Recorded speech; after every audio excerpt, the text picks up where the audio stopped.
We were in a car seat technician class at the building on J.C. Shack Road. I was actually on shift that morning.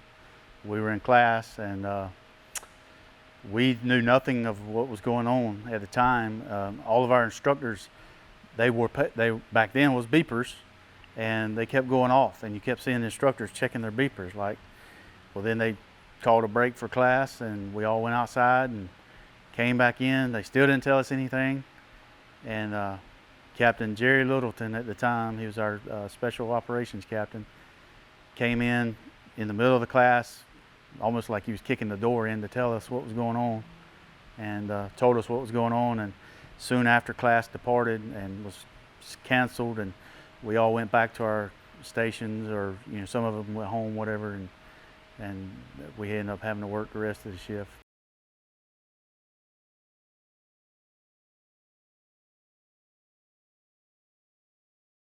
Those men did exactly what any one of us would do.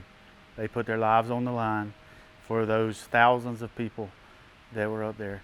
I was actually reading a thing the other day about a lieutenant that was directed to come out of the building right before they collapsed.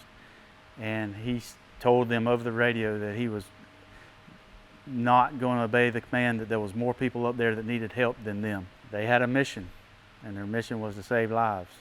And that was what they were doing, whether it took theirs or not. All 343 of them had that mission in mind, to save the lives that were at hand.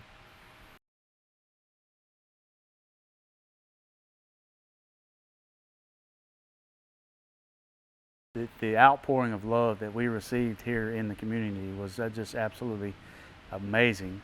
Unfortunately, it took an event like that to happen.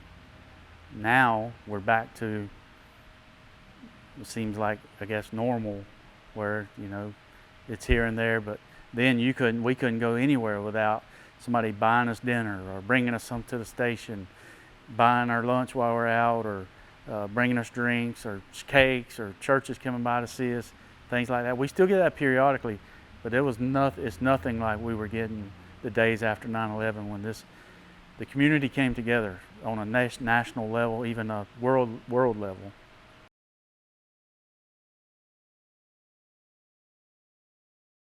The acts of heroism that were displayed that day, the people that put not only 343 firefighters, but the police officers, the EMS, everyone that was around that scene that was helping people get away from there. It should be part of our history lesson in schools, and should never go away. We should, you don't want to keep reminding about bad things, but let's remember the good things that came out of it. Let's remember the way people reacted, the way people started helping.